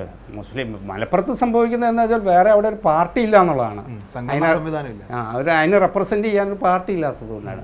അതുകൊണ്ട് പിന്നെ ക്രിസ്ത്യൻ മുസ്ലിം കൺസോളിഡേഷൻ എന്ന് പറയുന്നത് വളരെ അപൂർവമായി സംഭവിക്കും. മലപ്പുറത്ത് ഒഴികെ മുസ്ലിം വോട്ടുകൾ സ്കാറ്റേഡ് ആണ്, സ്കാറ്റേഡ് ആണ്, അത് വീക്കാണ്. അതായത് ഇപ്പോൾ കണ്ണൂർ ജില്ല എടുത്ത് നമുക്ക് നോക്കിക്കഴിഞ്ഞാൽ അറിയാം, അഴീക്കോട് കണ്ണൂർ മണ്ഡലങ്ങളിലാണ് ശതമാനക്കണക്ക് നമ്മൾ 17% പറയുമ്പോഴും കോൺസെൻട്രേഷൻ ഈ സീറ്റുകളിലാണ്. അപ്പോൾ അതിൻ്റെ ബെനിഫിറ്റ് കിട്ടുന്നില്ല, മറ്റു മണ്ഡലങ്ങളിൽ UDF-ന് കിട്ടുന്നില്ല. അപ്പോൾ അതിൻ്റെ ഫുട് പ്രിൻ്റ് ഇങ്ങനെ മലപ്പുറത്തുനിന്ന് പുറത്തേക്ക് ഇറങ്ങി കഴിഞ്ഞാൽ ഇങ്ങനെ ചിതറിക്കിടന്ന ഫുട് പ്രിൻ്റാണ്. അതിൽ ക്രിസ്ത്യൻ വോട്ടുകളും അങ്ങനെയാണ്, ചില ജില്ലകളിൽ മാത്രം ഫോക്കസ്ഡ് ആയിട്ട് ക്ലസ്റ്റേഴ്സാണത്, പരന്ന വോട്ട്. ആ ജില്ലകളിലാണെങ്കിൽ UDF-ന് മേൽക്കൈ ഉണ്ടാക്കാൻ പറ്റണം. ഇപ്പോൾ തൃശ്ശൂർ, എറണാകുളം, കോട്ടയം. അപ്പം അവിടെയുള്ള എണ്ണം നമ്മൾ പറഞ്ഞു കഴിഞ്ഞു, എത്ര വന്നാലും ബാക്കിയുള്ള സ്ഥലങ്ങളിൽ ഇതിങ്ങനെ സ്പില്ലോവേഴ്സാണ്. അപ്പോൾ തിരുവനന്തപുരം, കൊല്ലം, ആലപ്പുഴ ഒക്കെ എടുത്തു കഴിഞ്ഞാൽ ഒട്ടുണ്ട്. പക്ഷേ ഏതെങ്കിലും ഒരു മണ്ഡലത്തിൽ വിജയിപ്പിക്കാനോ തോൽപ്പിക്കാനുള്ള ബ്ലോക്സ് ഇല്ല, വോട്ട് ബ്ലോക്സ് ഇല്ല. അതുകൊണ്ട് ക്രിസ്ത്യൻ മുസ്ലിം കൺസോളിഡേഷനിൽ കൂടി സംഭവിക്കാവുന്ന മാറ്റം എന്ന് പറയുന്നത് 2-3 ജില്ലകളിലാണ്. നമ്മുടെ പുതിയ വോട്ടർമാർ ജെൻസി അവരെങ്ങനെ ചിന്തിക്കുന്നതാണ് കരുതുന്നത്? അത് ഒരു പക്ഷേ ഇതേവരെ ആരെങ്കിലും അഡ്രസ്സ് ചെയ്തിട്ടുണ്ടോ എന്ന് വരെ നമുക്ക് സംശയമുണ്ട്. കാരണം 2000-ന് ശേഷം നമ്മളിപ്പോൾ ജെൻസി ഇസഡ് എന്നൊക്കെ പറയുന്ന തലമുറ 2000-ന് ശേഷമാണ് വരുന്നത്. 2000-ന് ശേഷം കേരളത്തിൻ്റെ പൊളിറ്റിക്കൽ പിക്ചർ തന്നെ മാറുന്നുണ്ട് പല രീതിയിൽ. തുടർഭരണം വരുന്നു, നമ്മൾ ചില മണ്ഡലങ്ങളെ നമുക്ക് ഇളക്കാൻ പറ്റാത്ത രീതിയിൽ ഏതെങ്കിലും ഒന്നിൻ്റെ കൂടെ നിൽക്കുന്നു. അങ്ങനെ കൗണ്ട് എടുത്തു കഴിഞ്ഞാൽ കേരളത്തിലെ ജെൻസി ഇസഡ് എന്ന് പറയുന്ന വോട്ടുകൾ 26%. പുതിയ കണക്കാണ് ഞാൻ പറയുന്നത്. ഈ 26%-ലാണ് കേരളത്തിൻ്റെ വോട്ടിൻ്റെ ഫലത്തെ നിശ്ചയിച്ചുകൊണ്ടിരുന്നതിലൊരു പ്രധാന ഘടകം വർക്ക് ചെയ്തത്, ആരും ശ്രദ്ധിക്കാതെ പോയത് വോട്ട് ബഹിഷ്കരണമായിരുന്നു. അതായത് വോട്ട് ചെയ്യുന്നില്ല, ഒന്നുകൊണ്ടല്ല, ഞങ്ങൾ തെരഞ്ഞെടുപ്പിൽ വിശ്വസിക്കാത്തതുകൊണ്ടല്ല, നമ്മൾ ചെയ്യുന്നില്ല, അവർ പോളിംഗ് ബൂത്തിൽ എത്തില്ല. അങ്ങനെ വരുന്നതാണ് കേരളത്തിൻ്റെ പല മണ്ഡലങ്ങളിലും സംഭവിച്ച ദുരന്തം. അതായത് ഇപ്പം LDF-ന് നേരിട്ട വലിയ പ്രശ്നങ്ങളിലൊന്നായിരുന്നു അവർക്ക് വോട്ട് എത്തിക്കാൻ പറ്റിയില്ല. അങ്ങനെ വോട്ട് ബഹിഷ്കരിക്കണമെങ്കിൽ ഏറ്റവും വിദഗ്ധന്മാർ ഇവരാണ്, ജെൻസിയാണ്. 10%-ലേറെയാണ് അവരുടെ ആബ്സെൻ്റ് ചെയ്യുന്ന വോട്ടുകൾ. ഈ ആബ്സെൻ്റ് ചെയ്യുക മാത്രമല്ല, ഇവർ വോട്ട് ചെയ്യാതിരുന്നാൽ ഇവരുടെ കുടുംബത്തിലെ വോട്ടുകളെയും സ്വാധീനിക്കും. അതുകൊണ്ട് പുതിയ തലമുറയുടെ വോട്ട് എന്ന് പറയുന്നത് അപൊളിറ്റിക്കലാണ്, അരാഷ്ട്രീയമാണ്, അതിനെ നമുക്ക് കൗണ്ട് ചെയ്യാൻ പറ്റില്ല. ഇല്ല, അവരെ കൂടി പോളിംഗ് ബൂത്തിലേക്ക് ആകർഷിക്കുന്ന ഒരു ഫാക്ടർ വരണം. അങ്ങനെ ഒരു ഫാക്ടർ എവിടെയാണ്? പിണറായി വിജയൻ 82 വയസ്സുള്ള നേതൃത്വം അല്ലെങ്കിൽ അവരെ ആകർഷിക്കും. കാരണം കഴിഞ്ഞ നിയമസഭയിൽ, പിരിയാൻ പോകുന്ന നിയമസഭയിൽ ആകെ ഉണ്ടായിരുന്ന യൂത്ത് റെപ്രസെൻറ്റേഷൻ എന്ന് പറയുന്നത് 8 പേരാണ്. ഇവിടെ നമ്മുടെ കോഴിക്കോട് ജില്ലയിലുള്ള അങ്ങ് തിരുവനന്തപുരം വരെയാണ്. ഈ 8 പേരിൽ 3 പേരാണ് LDF-ൻ്റെ, ബാക്കി 5 അവർ ഈ പറയുന്ന, ഞാൻ പറയുന്ന 26% കേരള രാഷ്ട്രീയത്തിൽ നിയമസഭയെ റെപ്രസെൻ്റ് ചെയ്യുന്ന കൗണ്ടാണ് ഈ പറയുന്നത്. പോളിംഗ് ബൂത്തിൽ എത്തിക്കാനുള്ള ആൾക്കാരാണ് ഈ 7 പേര്. ബാക്കി 133 ഉള്ളവരും 60+, 70+, 80+. അപ്പോൾ ഇവർ നിങ്ങളോട് വോട്ട് ചെയ്യണമെന്ന് പറയണമെങ്കിൽ വല്ല അർത്ഥമുണ്ടോ? അവരെ ആകർഷിക്കാൻ ഇവിടുത്തെ രാഷ്ട്രീയക്കാർക്ക് എന്ത് പറയാനുണ്ട് എന്നുള്ളൊരു പ്രധാനപ്പെട്ട കാര്യം പറയാനൊന്നുമില്ല എന്നുള്ളത് വലിയ റിയാലിറ്റിയാണ്. സ്ത്രീകൾ എങ്ങനെ ചിന്തിക്കും? അത് എനിക്ക് തോന്നുന്നു എല്ലാ തെരഞ്ഞെടുപ്പുകളിലും ഒരു അൺപ്രഡിക്റ്റബിൾ വോട്ടാണ് സ്ത്രീകൾ. ഇത് നേരത്തെ പറഞ്ഞ വെൽഫെയറിൽ വീഴും, അടിസ്ഥാന വോട്ടുകൾ വീഴും. ചില മുഖങ്ങൾ, ഇപ്പോൾ കരുണാകരൻ, അതൊക്കെ സ്ത്രീകളെ ആകർഷിക്കാറുണ്ടെന്ന് ഇപ്പോൾ രാജീവ് ഗാന്ധി സ്ത്രീകളെ കൂടുതലായി പോളിംഗ് ബൂത്തിൽ എത്തിച്ചിട്ടുണ്ടെന്ന് പറഞ്ഞു. അങ്ങനെ ഒരു നേതൃത്വം മുന്നണികൾക്കുണ്ടോ? ശരിക്കും സ്ത്രീകളെ മുന്നണികളല്ല, പാർട്ടികളെ കൂടി നേതൃത്വം ഇല്ലാതായിക്കൊണ്ടിരിക്കുകയല്ലേ ശരിക്കും. ഇപ്പോൾ നമ്മൾ നേരത്തെ പറഞ്ഞില്ലേ, കരുണാകരൻ, ആന്റണി, അല്ലെങ്കിൽ VS അച്യുതാനന്ദൻ, VK നായനാർ, ഉമ്മൻചാണ്ടി, അങ്ങനെയുള്ള നേതാക്കളൊന്നുമില്ല. ഇപ്പം നമ്മൾ കോൺഗ്രസിൽ തന്നെ എടുത്ത് നോക്കിക്കഴിഞ്ഞാൽ ചെന്നിത്തലയുണ്ട്, KC വേണുഗോപാലുണ്ട്, VD സതീശനുണ്ട്. ഇങ്ങനെ ഒരു പറ്റം നേതാക്കന്മാരാണ്. ഇവർക്ക് അവരുടെ നാട്ടിലല്ലാതെ എവിടെ ഒരു സ്വാധീനമില്ലാണ്. സത്യത്തിൽ അതാണുള്ളത്. ഇപ്പോൾ VD സതീശൻ ഇത്രയും പോപ്പുലറായിട്ടുള്ള പ്രതിപക്ഷ നേതാവായിരിക്കെ തന്നെ എറണാകുളം വിട്ടു കഴിഞ്ഞാൽ VD സതീശന് അങ്ങനെ ഒരു സ്വീകാര്യതയുണ്ടോ? പക്ഷേ അദ്ദേഹത്തിന് മലബാറിലെ യാത്ര വളരെ ഹിറ്റായിരുന്നു. അത് ഈ പറഞ്ഞ എല്ലാ ഫാക്ടേഴ്സും വർക്ക് ചെയ്യുമ്പോഴാണ്. പക്ഷേ ഉമ്മൻചാണ്ടി വരുന്ന പോലെയാണോ V. Satheesan, V. S. Achuthanandan വരുന്ന പോലെയാണോ പിണറായി വിജയൻ തെക്കോട്ട് പോയാൽ? അപ്പം അങ്ങനെയുള്ളൊരു കാലം കഴിഞ്ഞു. ഇനി ഇങ്ങനെയുള്ള ചെറിയ ചെറിയ സ്വാധീന മേഖലകളിൽ ഒതുങ്ങി നിൽക്കുന്ന ചെറിയ ചെറിയ നേതാക്കന്മാരാണ്. അവർക്ക് അങ്ങനത്തെ ഒരു വോട്ടിനെ മാസീവായിട്ട് പോളിംഗ് ബൂത്തിലൊന്നും കൊണ്ടുവരാൻ പറ്റില്ല. നമുക്ക് ഈ ചർച്ച അവസാനിപ്പിക്കുന്നതിന് മുൻപ് വി. സതീശൻ പറയുന്നൊരു കാര്യമുണ്ട്, ഞങ്ങളാണ് യഥാർത്ഥ ഇടതുപക്ഷം. ഇപ്പോൾ സച്ചിദാനന്ദനും സാറാ ജോസഫും കൽപ്പറ്റ നാരായണ മാഷും ഒക്കെ അടങ്ങുന്ന ഒരു ബദൽ ഇടതുപക്ഷം രൂപപ്പെടുകയും അവരൊക്കെ UDF-നൊപ്പം നിൽക്കുകയും ചെയ്യുന്നു. അപ്പോൾ ഞങ്ങളൊരു ബദൽ ഇടതുപക്ഷമായി വളർന്നു വരികയാണ്. CPM-നകത്താണെങ്കിൽ ഒരു വിഭാഗം ആളുകൾ, പാർട്ടി പ്രവർത്തകരും അനുഭാവികളും ഒക്കെ തന്നെ അവരാഗ്രഹിക്കുന്നത് ഇനി CPM തുടർഭരണത്തിൽ വരണ്ട. കാരണം CPM-ൻ്റെ ഇടതു സ്വഭാവം ഇനിയും ഭരണത്തിൽ വന്നാൽ നശിപ്പിക്കപ്പെടും. അപ്പോൾ അതുകൊണ്ട് അങ്ങനൊരു ഒരു നല്ല ഇടതുപക്ഷം ഉണ്ടാവണമെന്ന് ആഗ്രഹിക്കുന്നവർ UDF-ന് വോട്ട് ചെയ്യും എന്നൊരു പ്രതീക്ഷ. അത് എന്താ പ്രശ്നം എന്നറിയാമോ രഞ്ജിത്ത്? ഈ എന്തുകൊണ്ടാണ് ഇടതുപക്ഷം എന്ന് വിശേഷിപ്പിച്ചിട്ട് ഈ CPM അഹങ്കരിക്കുന്നതിൻ്റെ രഹസ്യം എന്താണെന്ന് വെച്ച് കഴിഞ്ഞാൽ, ഒരു തെറ്റിദ്ധാരണയാണ് അവരുണ്ടാക്കിയത്. അതായത് ഇവിടെ വലതുപക്ഷമല്ല കോൺഗ്രസ്. കോൺഗ്രസ് ഇടതുപക്ഷത്താണ് അല്ലേ? കോൺഗ്രസ് തുടക്കം തൊട്ട് സോഷ്യലിസ്റ്റാണ്. അതെങ്ങനെയാണ് വലതുപക്ഷമാണ്? അപ്പോൾ കോൺഗ്രസ് അടിസ്ഥാനപരമായി പണ്ട് തൊട്ടേ ഇത് തന്നെയാണ്. ഞങ്ങൾ അതിനേക്കാൾ മൂത്ത ഇടതുമാണ് എന്ന് പറഞ്ഞിട്ടാണ് CPM അടക്കമുള്ളവർ ഇവിടെ പിടിച്ചു നിന്നത്. അതുകൊണ്ട് സതീശൻ പറയുന്നത് ഒരു പുതിയ കാര്യമല്ല, കോൺഗ്രസിൻ്റെ അടിസ്ഥാനപരമായ സ്വഭാവം തന്നെയാണ്. പക്ഷേ അത് തെളിയിക്കാൻ വേണ്ടിയിട്ട് സതീശൻ വിളിച്ചു കൂട്ടുന്ന ആളുകളാണ് കുഴപ്പക്കാർ. സച്ചിദാനന്ദൻ തുടങ്ങിയ ഇന്നലെ വരെ ബെനിഫിഷ്യറീസ് ആയിട്ട് നിൽക്കുകയും ഇന്ന് രാവിലെ എണീറ്റിട്ട് പുതിയ ഇടതുപക്ഷം ഉണ്ടാകണം എന്ന് പറയുകയും ചെയ്യുന്ന ഈ ആളുകളെ വെച്ചിട്ട്, അല്ലെങ്കിൽ PS അച്യുതാനന്ദൻ്റെ ക്ലർക്കിനെ വെക്കുക, ചലച്ചിത്ര അക്കാദമിയിൽ എന്തെങ്കിലും ബെനിഫിറ്റ് ഇല്ലാതെ പോയതിൻ്റെ പേരിൽ രാജിവെച്ച ആളെ കൊണ്ടുവരിക, സ്ത്രീ പീഡന കേസുകളും അതും കെട്ടിമറിയണ ശശീനെ വെക്കുക. ഇതല്ലല്ലോ ഇടതുപക്ഷം. ഈ ഇടതുപക്ഷം വെച്ചിട്ട് വി. ഡി. സതീശൻ അങ്ങനെ ഒരു ക്യാമ്പയിൻ നടത്തി കഴിഞ്ഞാൽ അത് ബൂമറാങ് ചെയ്യുള്ളൂ. അത് ഇതിൻ്റെ ഈ ഒരു പൊളിറ്റിക്കൽ പ്രചരണത്തിൻ്റെ ഭാഗമായിട്ട് പറയുന്നൊരു കാര്യം എന്ന് പറഞ്ഞാൽ, ഇനി ഒരിക്കൽ കൂടി CPM അധികാരത്തിൽ വന്നാൽ CPM-ൻ്റെ ആ ഒരു സമരോത്സുകമായ മുഖം നഷ്ടപ്പെടുകയും അവർക്ക് സംഘടനാ സംവിധാനം ഇല്ലാണ്ട് DYFIക്കാർ ഒരു സമരം ചെയ്തിട്ട് കുറച്ചു കാലമായല്ലോ. കോൺഗ്രസിനെ സംബന്ധിച്ച് അവർ ഇനി അധികാരത്തിൽ വന്നില്ലെങ്കിൽ കോൺഗ്രസ് എന്ന് പറയുന്നത് പാർട്ടിയെ ഒലിച്ചു പോകും എന്നുള്ളതാണ്. ഇതാണിപ്പോൾ ഒരു നരേഷൻ ഉള്ളത്. അതുകൊണ്ട് UDF അധികാരത്തിൽ വന്നോട്ടെ എന്ന് പറയുന്ന ചിലരെങ്കിലും ഉണ്ട്. ആയിക്കോട്ടെ, നമുക്ക് വിരോധമില്ല. പക്ഷേ പ്രശ്നം എന്താണെന്ന് വെച്ച് കഴിഞ്ഞാൽ, സമരം എന്ന് പറയുന്നത് അധികാരത്തിലിരുന്നാലും പ്രതിപക്ഷത്തിരുന്നാലും സമരം ചെയ്യാൻ മറന്ന പാർട്ടികളവരൊക്കെ. ആ സമരത്തിൻ്റെ ശ്ലോകം വെച്ചിട്ട് ഞാൻ നിങ്ങൾക്ക് വോട്ട് ചെയ്യാമെന്ന് പറയുന്നതിൽ വലിയ കാര്യമില്ല. കാരണം ഏറ്റവും വലിയ സമരമാണ് സോളാർ സമരം ഇവർ നടത്തിയത്. CPM പ്രതിപക്ഷത്തിരുന്നുണ്ട്. അനിശ്ചിതകാല സമരം സെക്രട്ടേറിയറ്റ് കളയാൻ പോയ ആൾക്കാർ പിറ്റേ ദിവസം ഇരുണ്ട് വിളിക്കുന്നതിന് മുമ്പ് പാക്കപ്പായി. ഇതാണ് ഇവരുടെ സമരത്തിൻ്റെ ചരിത്രം. പിന്നെ UDF-നെ സംബന്ധിച്ച് അവരങ്ങനെ ഏറ്റവും കൂടുതൽ എതിർത്തിരുന്ന ആൾക്കാർ ഇപ്പോൾ അവരുടെ കൂടെയാണ് KM മാണിയുടെ പാർട്ടി. അതേ ഞാൻ പറഞ്ഞത്. അപ്പം സമരത്തിൻ്റെ ആത്മാർത്ഥതയെക്കുറിച്ചോ സമരസന്നാഹങ്ങളുടെ വിജയത്തെക്കുറിച്ചൊന്നും പറയാൻ ഈ രണ്ട് കൂട്ടർക്കും ക്ലെയിമൊന്നുമില്ല. ഇതൊക്കെ നമ്മളൊരു പൊളിറ്റിക്കൽ ഇലക്ഷൻ സമയത്ത് പറയാവുന്ന കുറേ കേൾക്കാൻ സുഖമുള്ള കാര്യങ്ങളല്ലാതെ. എന്തായാലും തുടർഭരണം ഒരു സ്വപ്നമായി നിൽക്കാൻ സാധ്യതയുള്ള തുടർഭരണം വരുന്നതാണ് ജനാധിപത്യത്തിന് നല്ലത്. നമ്മളത് വേണ്ടെന്ന് പറയരുത് ഒരിക്കലും. കാരണം ഒരു ഭരണം നഷ്ടപ്പെട്ടുകൊണ്ട് CPM ഇല്ലാതാവില്ല. CPM തിരിച്ചു വരും വീണ്ടും. ചില അടിസ്ഥാനപരമായ ചില സീറ്റുകളിലും അല്ലെങ്കിൽ അങ്ങനെയൊക്കെ വരാമെന്നേ ഉള്ളൂ. അതുകൊണ്ട് നമ്മളിപ്പോഴും UDF-നും പ്രതീക്ഷ നഷ്ടപ്പെടും. പിന്നെ വല്ല UDF വരണമെന്നുള്ള പക്ഷക്കാരനാണ് ഞാൻ അടിസ്ഥാനപരമായി. കാരണം UDF അത്ര മോശമല്ലല്ലോ. CPM-നെ പോലെ തന്നെ നമുക്ക് കുഴപ്പമില്ലാതെ നമുക്ക് കമ്മ്യൂണിക്കേറ്റ് ചെയ്യാവുന്നതും സമൂഹത്തിൻ്റെ പൊതു നന്മയ്ക്ക് വേണ്ടിയൊക്കെ നിൽക്കുന്നവരാണ് UDF-ഉം കോൺഗ്രസ്സൊക്കെ. BJP-യെ ഈ തവണ ഭയപ്പെടേണ്ടതുണ്ടോ? BJP-യുടെ ഒരു പ്രശ്നം, ഞാൻ 1990 തൊട്ടിട്ട് ഞാൻ ഫോളോ ചെയ്യുന്നതാണ് ആ പാർട്ടി. 90 എന്ന് വെച്ച് കഴിഞ്ഞാൽ KG മാരാരൊക്കെ ഉള്ള ആ ഒരു പീരീഡ് തൊട്ടിട്ട്. പക്ഷേ അന്ന് 2006-ലല്ല 96-ൽ ഇവർക്കൊരു 5%, 6%-ൻ്റെ വോട്ടായിരുന്നു ഉണ്ടായിരുന്നത്, 90കളുടെ അവസാനം. പിന്നെ നമ്മളത് നോക്കിക്കഴിഞ്ഞിട്ട് 2005-ന് ശേഷമാണ് ഇവരൊരു 8%-ലേക്ക് വരുന്നു, പിന്നെ ഒരു 12-ലേക്ക് വരുന്നു. അപ്പോൾ ഇപ്രാവശ്യം ഇത്രയും വർഷങ്ങളിലൂടെ ഇപ്രാവശ്യം നമ്മൾ ഒരു വലിയ വോട്ട് വളർച്ച ഉണ്ടാവുമെന്നാണ് പ്രതീക്ഷിച്ചത്. തദ്ദേശത്തിലത് ചില പോക്കറ്റുകളിലൊക്കെ വരികയും ചെയ്തു. പക്ഷേ അവസാന കൗണ്ട് വന്നപ്പോൾ 14% വോട്ടാണുള്ളത്. 14% വോട്ട് ചെറുതാണെന്നല്ല ഞാൻ പറയണം. ഇത്രയും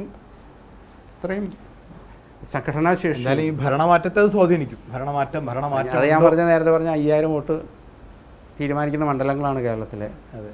അപ്പം അവരുടെ വോട്ടുകൾ വളരെ അവരായിരിക്കും ഇപ്രാവശ്യം തെരഞ്ഞെടുപ്പ് ഫലത്തെ അവർക്ക് സീറ്റ് കിട്ടിയാലും ഇല്ലെങ്കിലും അവർ സ്വാധീനിക്കും. ആ സ്വാധീനം ആരെ കൊണ്ട് പറ്റും അവരെ സ്വാധീനിക്കാം എന്നുള്ളത്. അപ്പോൾ ഏതായാലും ഈ ചർച്ചയിൽ ഉരുത്തിരിഞ്ഞ ആശയങ്ങൾ പലതാണ്. ഏതായാലും UDF സംബന്ധിച്ചിടത്തോളം അവരുടെ പ്രതീക്ഷകൾ അസ്ഥാനത്തല്ല. പക്ഷേ LDF ആഗ്രഹിക്കുന്ന തുടർഭരണം അതൊരിക്കലും സാധ്യമാകില്ല എന്ന് പറയാൻ പറ്റാത്ത ഒരു സാഹചര്യത്തിലൂടെയാണ് കേരളം കടന്നു പോകുന്നതെന്നുള്ളതാണ് ഒരു ആകത്തുക.